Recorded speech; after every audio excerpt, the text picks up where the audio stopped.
Vamos a Primera de Samuel, capítulo 1, versículos 9 al 20. 1 Samuel, chapter 1, verses 9 to 20. Primera de Samuel. Uno, ahora sí. Primera de Samuel, capítulo 1. 1 Samuel, chapter 1, verses 9 to 20. Vamos a ver ahí. Dice así la palabra de Dios, sígame. Y se levantó Ana después que hubo comido y bebido en Silo. Y mientras el sacerdote Elí estaba sentada en una silla junto a un pilar del templo de Jehová, ella con amargura del alma oró a Jehová y lloró abundantemente. Interesante el versículo 10 ahí. Dice, ella con amargura del alma oró a Jehová y lloró abundantemente. It is interesting, verse 10 says, and she was in bitterness of soul, and prayed unto the Lord, and wept sore. E hizo votos, diciendo, Jehová de los ejércitos, si te dignares mirar la aflicción de tu sierva, y te acordares de mí, y no te olvidares de tu sierva, sino que dieres a tu sierva un hijo varón, yo lo dedicaré a Jehová todos los días de su vida, y no pasará navaja sobre su cabeza. Mientras ella oraba largamente delante de Jehová, Elí estaba observando la boca de ella. Pero Ana hablaba en su corazón y solamente se movían sus labios, o sea, no en alta voz, ¿verdad? Ella oraba en una manera callada, pero sus labios se miraban mover. Es lo que está diciendo, versículo 13. Pero Ana hablaba en su corazón y solamente se movían sus labios, y su voz no se oía, y Elí la tuvo por ebria. Ebria quiere decir borracha. ¿Okay? Entonces le dijo Elí, ¿hasta cuánto estarás ebria? Digiere tu vino. Y Ana le respondió diciendo, no, Señor mío, no soy una mujer atribulada de espíritu, no he bebido vino ni sidra, sino que he derramado mi alma delante de Jehová. No tengas a tu sierva por una mujer impía, porque por la magnitud de mis congojas y de mi aflicción he hablado hasta ahora. Elí respondió y dijo, ve en paz, y el Dios de Israel te otorgue la petición que le has hecho. Y ella dijo, halle tu sierva gracia delante de tus ojos. Y se fue la mujer por camino y comió, y no estuvo más triste. Y levantándose de mañana, adorando delante de Jehová, y volvieron y fueron a su casa en Rama, y Elcana se llegó a Ana su mujer, y Jehová se acordó de ella. Aconteció que al cumplirse el tiempo, después de haber concebido Ana, dio a luz un hijo, y le puso por nombre Samuel, diciendo, por cuanto lo pedí a Jehová. Vamos a orar. Señor, te damos gracias por estos momentos que vamos a estar meditando en tu palabra, Señor. Te pedimos que de una manera especial, Padre Santo, puedas ayudarnos, Señor, el discernir lo que tú quieres que podamos ver esta tarde, Señor. Te pedimos y que tú, Señor, de una manera te puedas manifestar en aquello que podemos ver esta tarde, Señor. Te lo pedimos en Cristo Jesús. Amén. Quiero hablarles esta tarde sobre pasos importantes en medio del dolor. I wanna share with you tonight the important steps in the midst of grief. And I've been careful, especially in the translating of the English, to put the word grief there. I did not use the word pain, because I believe the word grief is a much deeper pain. Al referirme dolor, estoy hablando más allá de un dolor causado por necedad. By referring to grief tonight, I'm speaking beyond a pain that was caused by foolishness. We got to realize there's two kinds of pain in our life. One is what I call the foolishness pain. The foolishness, because this is the kind of pain that can be avoided in our life. It is a kind of pain that not necessarily you need to go through it. But people go through it because they decide to be foolishness. Cuando me refiero a dolor, estoy hablando de un dolor más allá que es causado por necedad. Hay cierto dolor el cual la palabra de Dios dice que va a suceder en el necio. No es un dolor que el ser humano debería de pasar por, pero lo hace, escúcheme, por una cosa, por necedad. Y no estoy hablando de ese dolor. Existen dolores en nuestras vidas que pueden ser evitables. There are certain pain in our life that can be avoided. Por ejemplo, sabemos que la misma ciencia nos dice que el que fuma va a cosechar una clase de dolor. ¿Qué es? Cáncer. Ya sea en su garganta, ya sea con sus riñones. El que toma va a cosechar ¿qué? Dolor. El que no administra su dinero de una manera sabia va a cosechar dolor.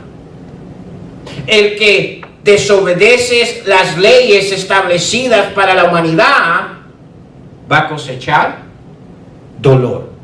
El que anda en lugares necios va a cosechar ¿qué?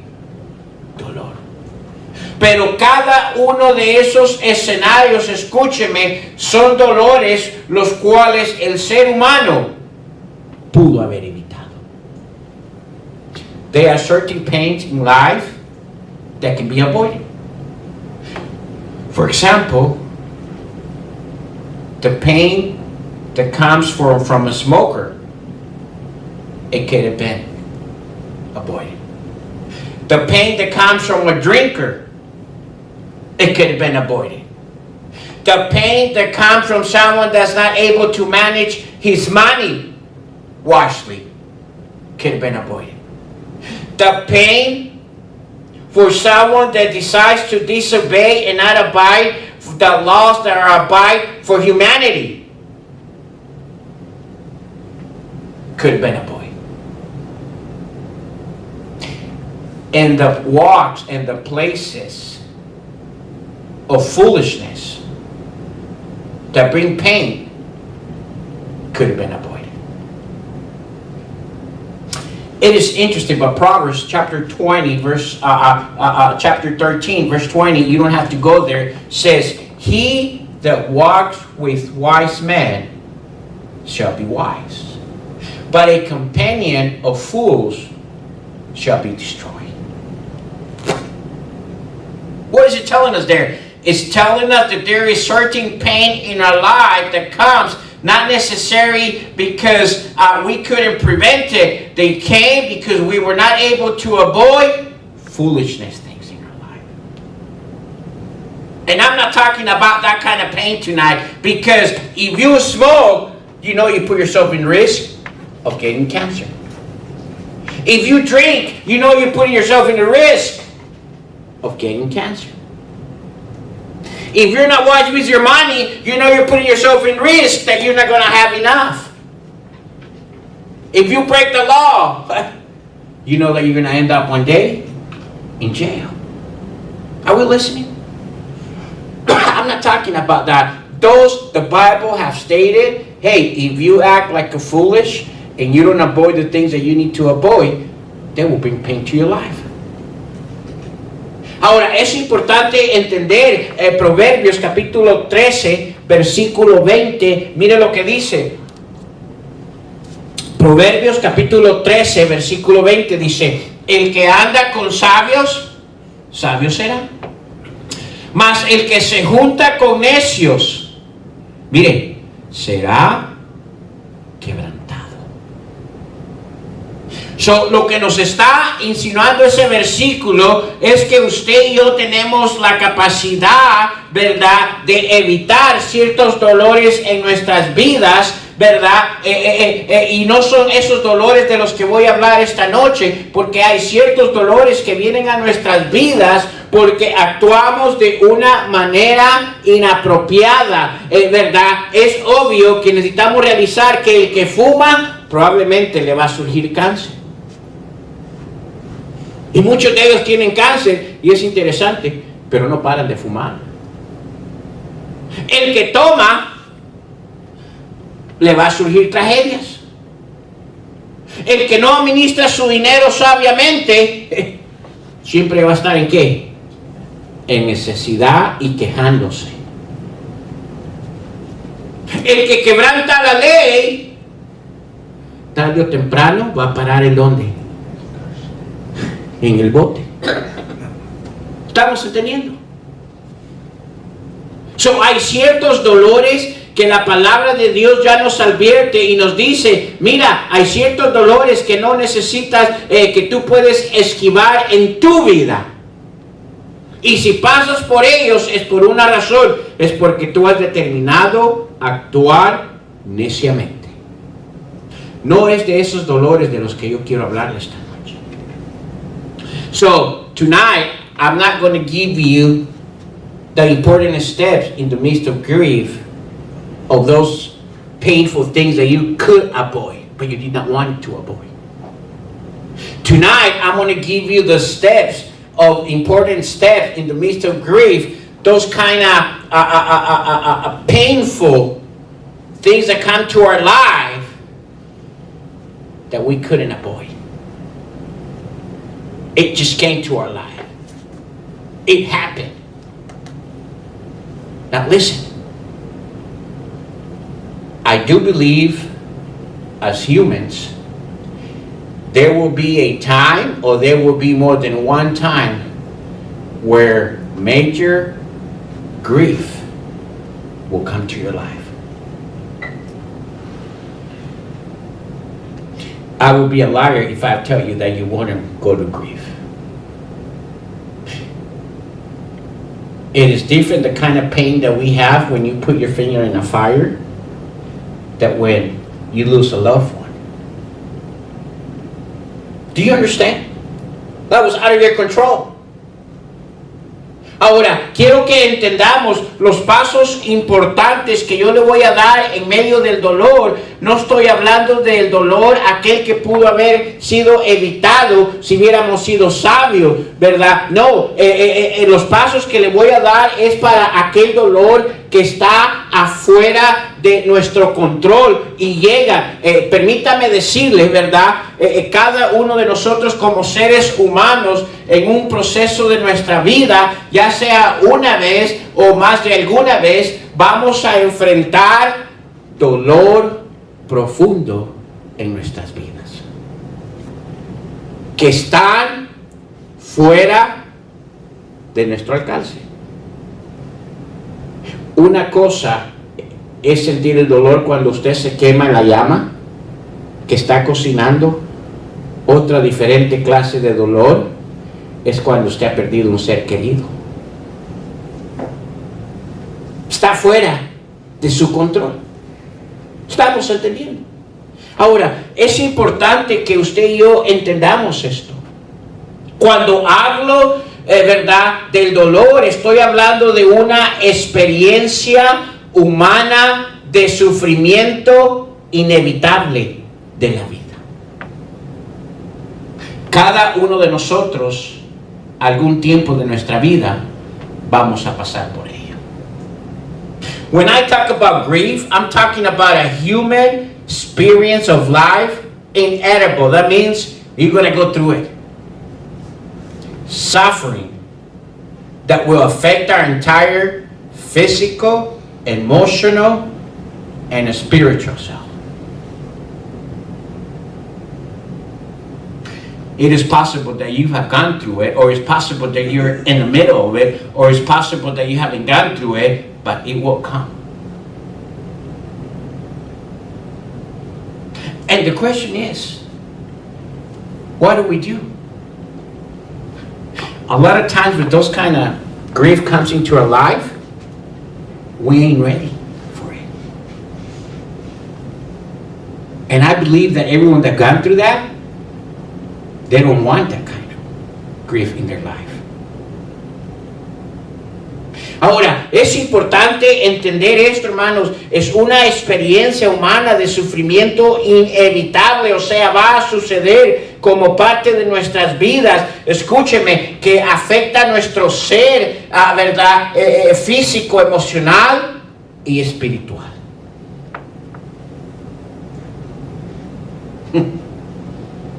En la Biblia tenemos varios ejemplos de ellos.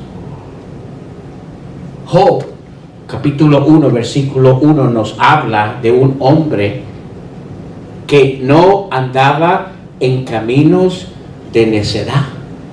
Dice la palabra de Dios cuando habla de él en Job 1:1, hubo en la tierra de Uz un varón llamado Job, y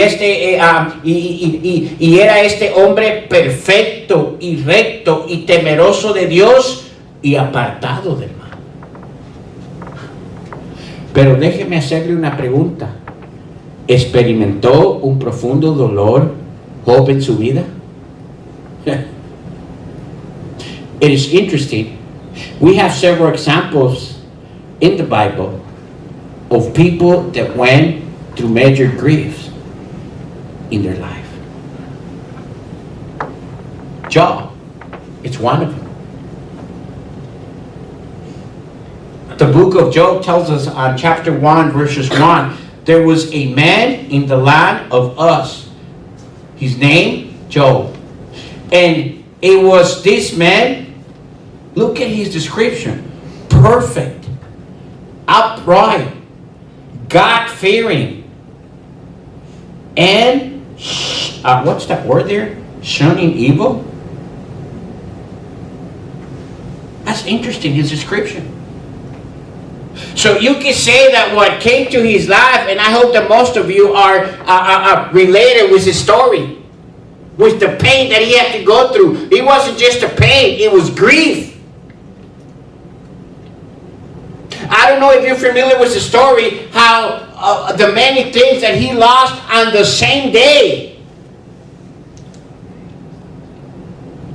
Now, according to the description that we read on Job chapter 1, verses 1, can we say that he was walking in a foolish way? He was not. By the way, that's God describing him.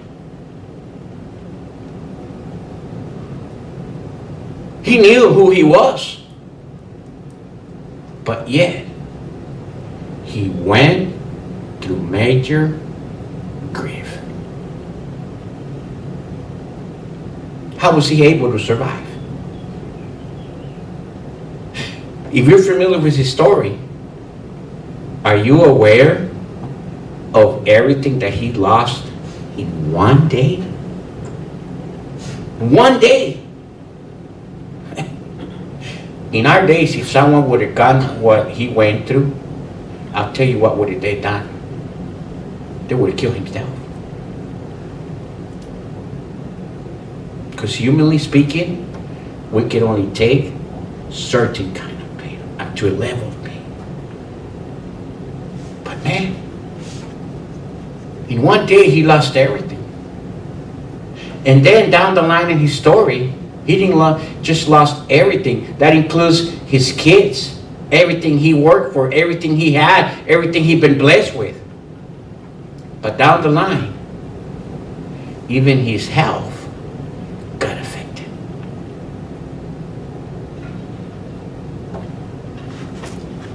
How do you make it in that process of grief? I'll tell you what most of us we try to do in that process. We try to survive.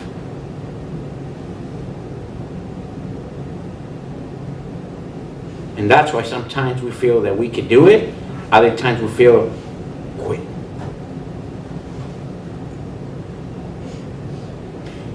I don't know what kind of grief you will pass in life, or I don't know what kind of grief you've been through in life.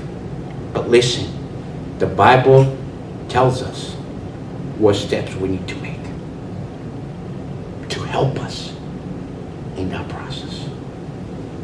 Ahora escúcheme. Uno de los mayores ejemplos que vemos es Job. Todo lo que perdió en un mismo día. Y no era porque él andaba en un caminar necio en su vida. La descripción que nos da Dios mismo de él, donde nos dice que era un hombre perfecto, recto, temeroso de Dios y apartado del mal. No solo perdió sus bienes, aquellas cosas que habían sido de bendición de parte de Dios, aún hasta sus hijos. Y más adelante en la historia, escúcheme, pierde hasta su propia salud. ¿Qué hacemos usted y yo en ese escenario? Le voy a decir, hoy en tiempo alguien pasa por un escenario que Job pasó. Le voy a decir cuál es la solución que hoy en nuestros días la mayoría hace. Se mata. Se quita la vida. ¿Sabe por qué? Porque muchas veces cuando viene ese nivel de dolor a nuestras vidas, escúcheme, no sabemos cómo tratar, cómo poder, ¿verdad?, vivir dentro de ese escenario, y lo que queremos hacer en un tiempo de dolor profundo en nuestras vidas, escúcheme, buscamos cómo sobrevivir. Estamos como en un océano tratando de sobrevivir sin ningún salvavidas que nos ayuda. Y por eso es que por ratos sentimos el ánimo, pero por otros ratos ya queremos hasta nosotros mismos terminar nuestras vidas. Escúcheme. Es posible que usted haya pasado por un proceso de dolor. Y si no es así, usted va a pasar por un proceso de dolor. Pero la palabra de Dios nos da aquellos pasos que podemos tener en nuestras vidas cuando llegue ese dolor a nuestras vidas. Pablo es otro ejemplo de ello. ¿Se acuerda que una de las oraciones más profundas que Pablo hacía en 2 de Corintios capítulo 12 es que Pablo tenía algo que le es conocido como un aguijón? Dice así la palabra de Dios: y para que la grandeza, por cierto, esto Dios se lo había permitido a Pablo para mantenerlo humilde. Mire lo que dice: y para que la grandeza de las revelaciones no me exaltasen. Él mismo está declarando, dice, desmedidamente me fue dado un aguijón en mi carne. La palabra aguijón habla un profundo dolor. ¿Por qué? Un mensajero de Satanás que me abofeteaba para que no me enalteciera de sobremanera. What do we say about Paul? Paul tells us in 2 Corinthians chapter 12 verse 7 that he had a thorn in the flesh. The word thorn means a level of pain that he would constantly ask Jesus to take it away from him. By the way, Jesus had allowed him to have that so he will maintain himself humble for the many things that was revealed to him. 2 Corinthians chapter 12 verse 7 says this, and lest the greatness of the revelation should exalt me, I was given a thorn in my flesh. What was it? A messenger of Satan to slap me, so that I would not be slapped, exact, or exceedingly. Can you imagine the kind of pain that he would take, that he said that a messenger of the devil would come and slap him? It will bring pain to him. What would you do if you knew that was your, for the rest of your life, you would go through that kind of pain? By the way, the Bible tells us that 3 times he asked God to take it away from him. And what was God's answer towards him? Abide in my grace. Es interesante, pero el mismo apóstol, ¿verdad? Había ido a la petición del Señor y decir, Señor, mira, quítame este sufrimiento, este dolor. Usted imagínese ser bofeteado simplemente para mantenerlo humilde cuando se le estaba subiendo, ¿verdad? Sus tacos. ¡Pa, pa! Los arañaba el dolor. Y dice que se lo había pedido al Señor 3 veces. ¿Y qué le dice el Señor? Bástate de mi gracia. ¿Qué si ese fuera el escenario que Dios desarrolla en su vida? ¿Qué haría usted?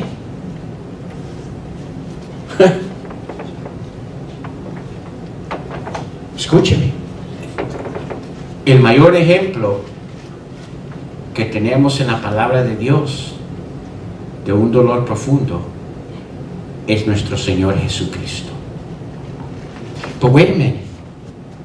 The biggest example that we have in the Word of God of this kind of pain, of grief in his life is the life of Jesus on earth. Isaías, if you can, Isaiah chapter 53. Isaías capítulo 53. Mire lo que dice. Isaiah chapter 53, verses 4 to 9. Isaías 53, versículos 4 a 9. Miren qué dolor.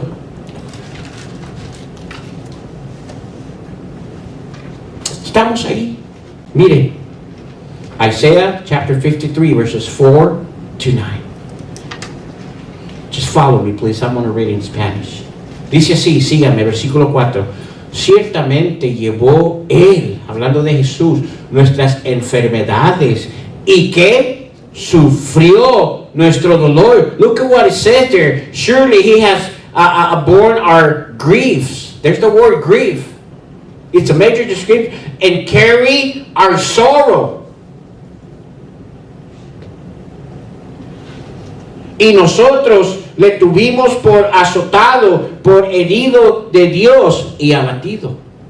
Versículo 5, mas Él herido fue por nuestras rebeliones, molido por nuestros pecados, el castigo de nuestra paz fue sobre Él y por su llaga fuimos nosotros curados. Look at verse 5. But He, talking about Jesus, was wounded for our transgressions, for our wrongdoing. He was bruised for our iniquities. The chastisement of our peace was upon Him, and with His stripe we are healed. The word stripe there means with His pain.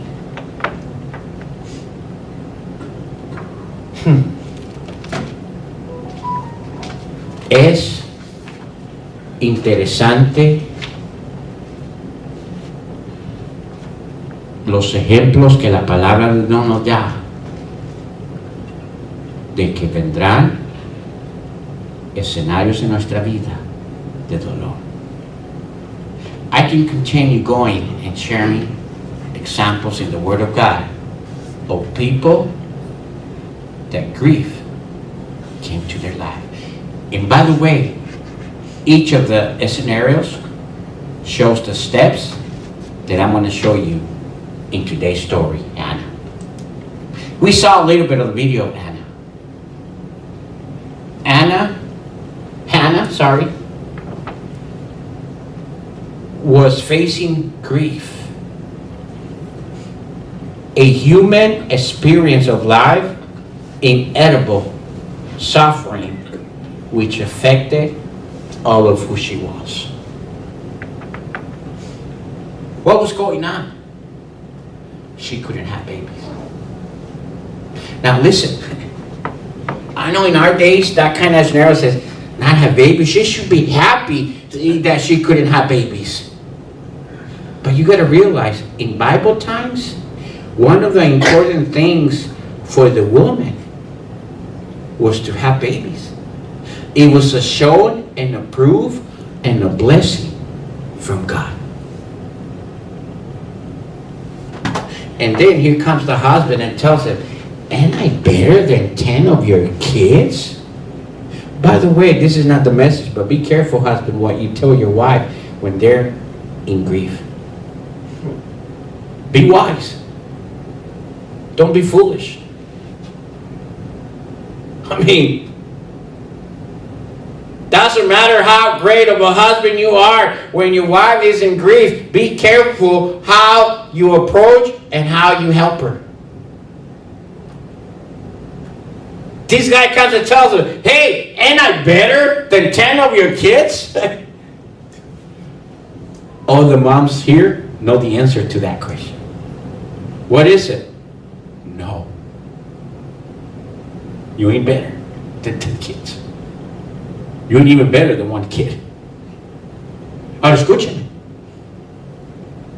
Es interesante, pero Ana aquí nos relata, ¿verdad?, aquellos pasos que cada una de las historias que le he dado de ejemplo esta noche, podemos ver el mismo relato de qué pasos tomar cuando hay dolor en nuestras vidas.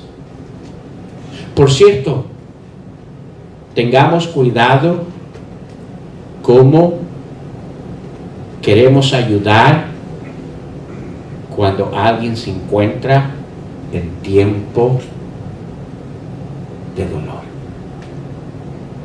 El esposo de Ana quiso ayudarle, pero lo hizo de una manera, no pensó.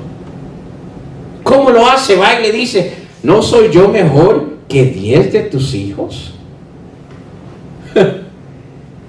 Cualquier mamá aquí sabe la respuesta que Ana dio. La palabra de Dios no tiene ni que darnos esa respuesta. ¿Cuál es? Vete más. Mire, para aquellos esposos se van a caer de la silla y les va a venir un profundo dolor. Mire, no somos ni mejor que un hijo.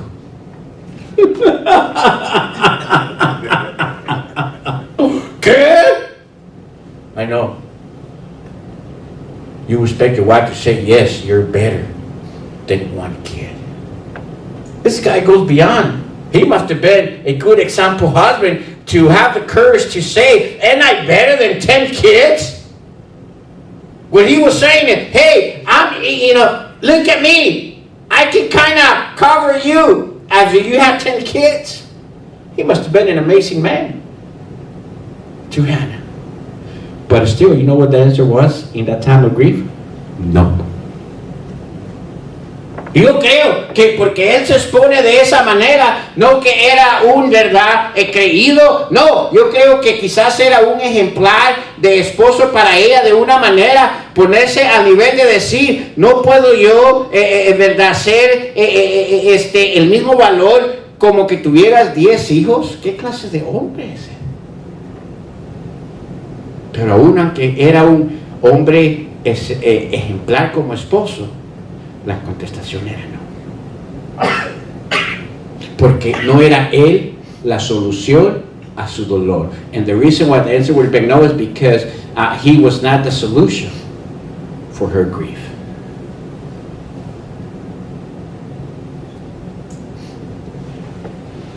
El tiempo se nos ha ido, hermanos. Pero vamos a ver este primer paso.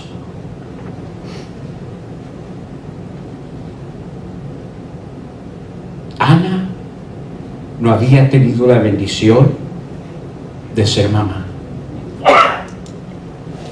Por cierto, en tiempos bíblicos, escúchame, el no ser mamá era una de las probablemente maldiciones más grandes que una mujer podía tener.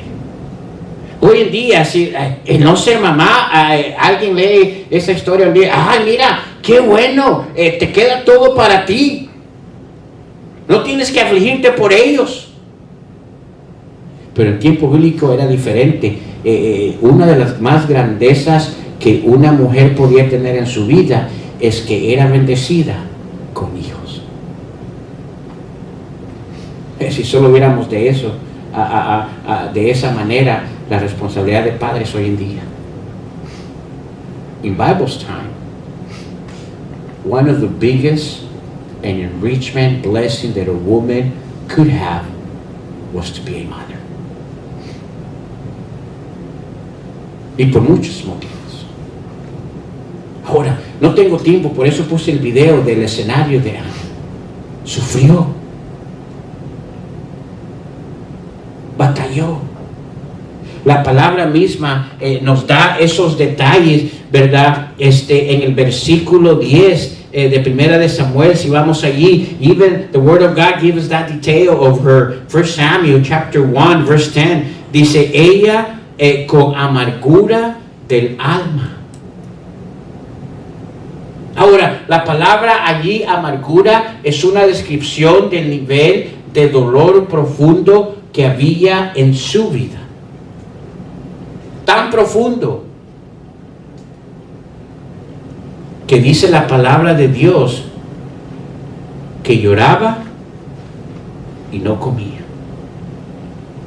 Verse 10 tells us how deep this pain was in her, that she was bitterness of soul. And the word bitterness there, it doesn't it describes us at the level of pain. So much grief in her that all she did was pray and cry and didn't eat. That was amazing grief. Now, we know the story that God gave her not only one kid, but gave her more than one. But in that process, from where she couldn't have baby to the time of having a baby, how was she able to survive? Or how was she able to live? I don't like the word surviving because God doesn't put us in a scenario of surviving. God puts us in a scenario of living. Ahora, de ese proceso de que no podía tener hijo hasta tener hijo, ¿cómo es que ella pudo vivir su vida? No sobrevivir, escúcheme, porque la palabra sobrevivir no es para el Hijo de Dios, es vivir para el Hijo de Dios. Pero ¿cómo lo hizo? How was she able to do that? First,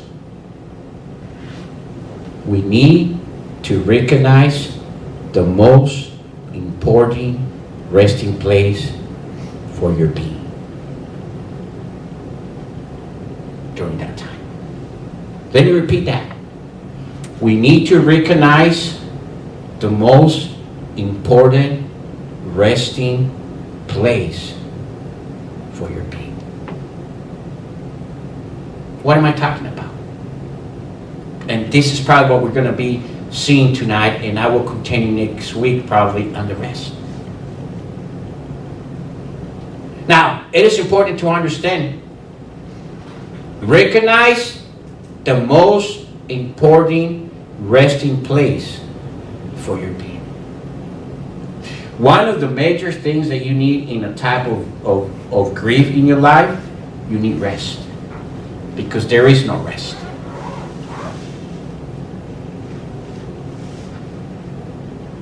And you need to recognize where that place is. Because if you don't recognize where that place is, listen, you will not rest.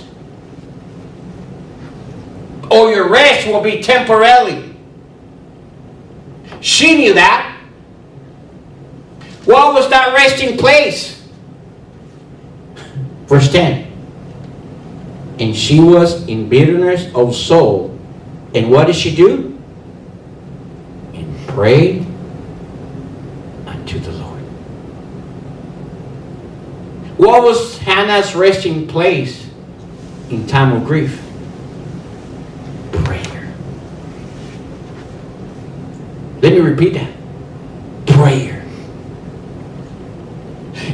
La primera cosa que tenemos que, el primer paso que tenemos que tomar, hermanos, para usted y yo, ¿verdad? Poder vivir cuando somos enfrentados en medio del dolor, escúcheme, es reconocer el lugar más importante de descanso para su ser.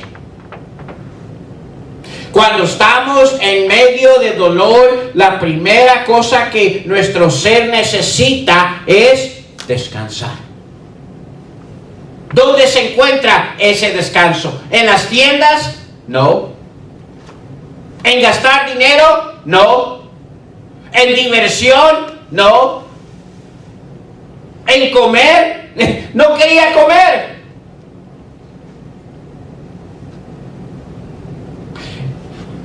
La palabra descanso en la Biblia, escúcheme, es una referencia a la quietud, paz y renovación en tiempo de nuestra angustia.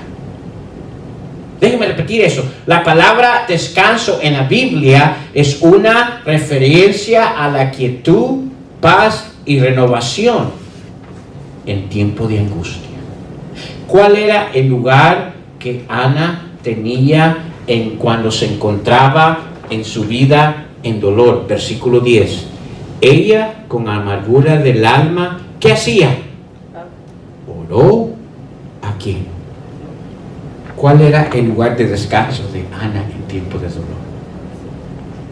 Oración a Dios. It is interesting. The word resting in the Bible, it is a reference to stillness, peace, and renewal in times of travel. And there's only one thing in your life that can create these three things: stillness, peace, and renewal in time of travel. What is it? Prayer.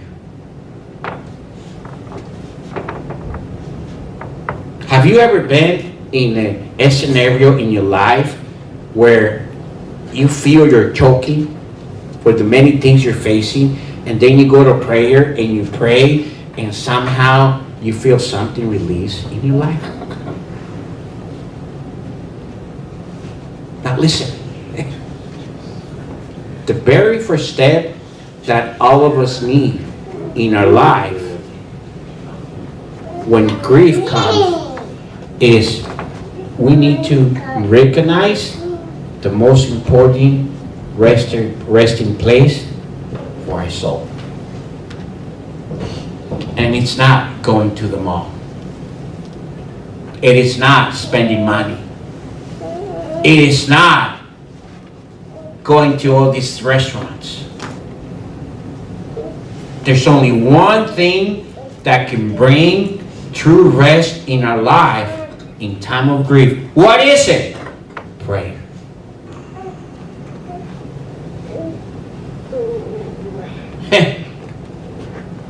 Es interesante, pero Mateo capítulo 11 versículo 28 nos hace una invitación. It's interesting. Matthew chapter 11, this is the last verse we're going to see tonight.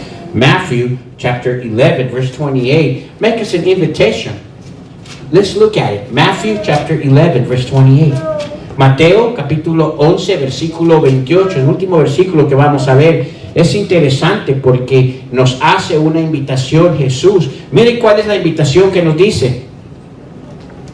¿Estamos ahí? Dice, venid, Matthew 11:28. Venid a mí, todos los que estáis, ¿qué? Trabajados, ¿y qué? ¿Y qué va a producir Él? y yo os haré descansar. It is interesting, that invitation that Jesus made to us. Look at verse 28 on chapter 11. Come unto me, O ye that labor and are what? Heavily. What's that word there? Laden? What's your translation say there, Pastor? Matthew 11:28. See, come unto me, all that labor and are heavy laden. Okay, laden. Burden, Okay. And then what does it say when you come to him? I will give you rest. Rest. What is the number one thing that someone that's going to grief needs in their soul? Rest. Because if there's no rest, there's no peace.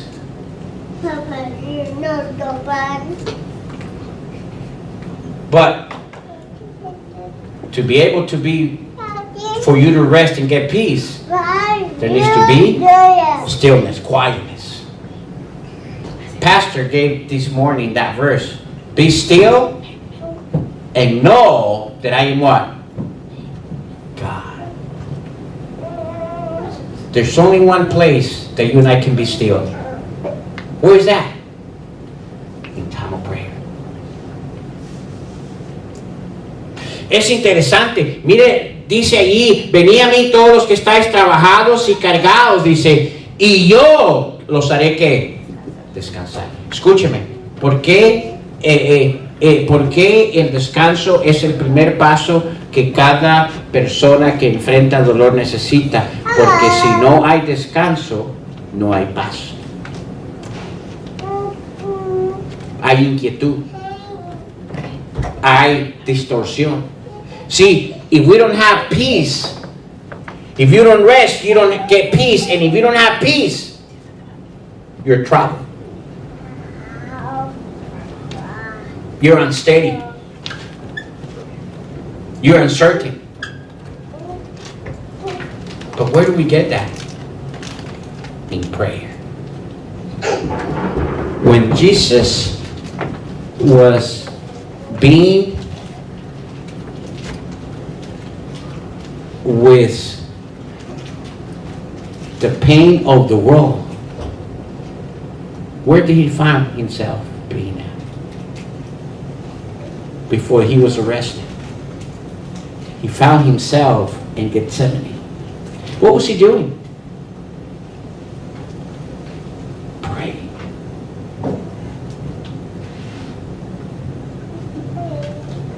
Cuando Jesús se encontraba en la cima del dolor profundo por la humanidad, ¿dónde se encontraba? En el monte de Getsemaní. ¿Qué estaba haciendo? Orando. Inclusive exhortó a sus discípulos y les dijo, ¿no pueden orar conmigo qué?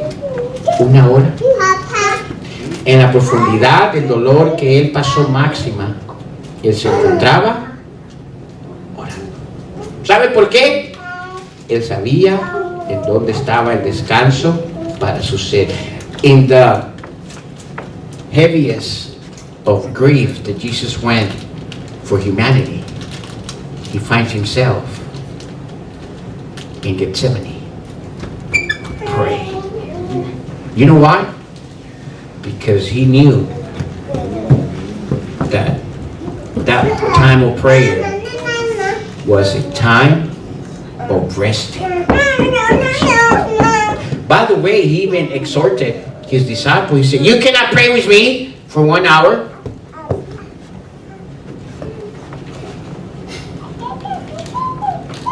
We're going to continue with this when we come back. Next week, I believe, because it's Mother's Day, we have only, it is Mother's Day next weekend, right? We will have just a regular one service, 10:30. I give time for families to spend together. But listen, if you ever find yourself in a state of grief, you need to realize that the beginning of you going through that grief starts in setting in your life a place of resting. Where is that place? In prayer with God. Vamos a continuar esto dentro de 2 semanas. Pero escúcheme. Si usted se encuentra algún tiempo en su vida en un estado de profundo dolor, acuérdese que el primer paso que usted necesita en su vida para vivir y salir de en medio de ello, necesita tener un lugar especial que usted reconoce como descanso para su ser. ¿Cuál es? El tiempo de la oración. Es lo que Hannah hacía. That's what Hannah would do in time of grief. She will pray. She found that prayer was the essential resting for her grief. Jesus found the same thing. Paul found the same thing.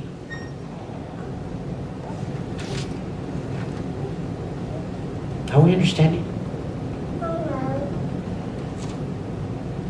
How much do we pray? How much do you need to pray?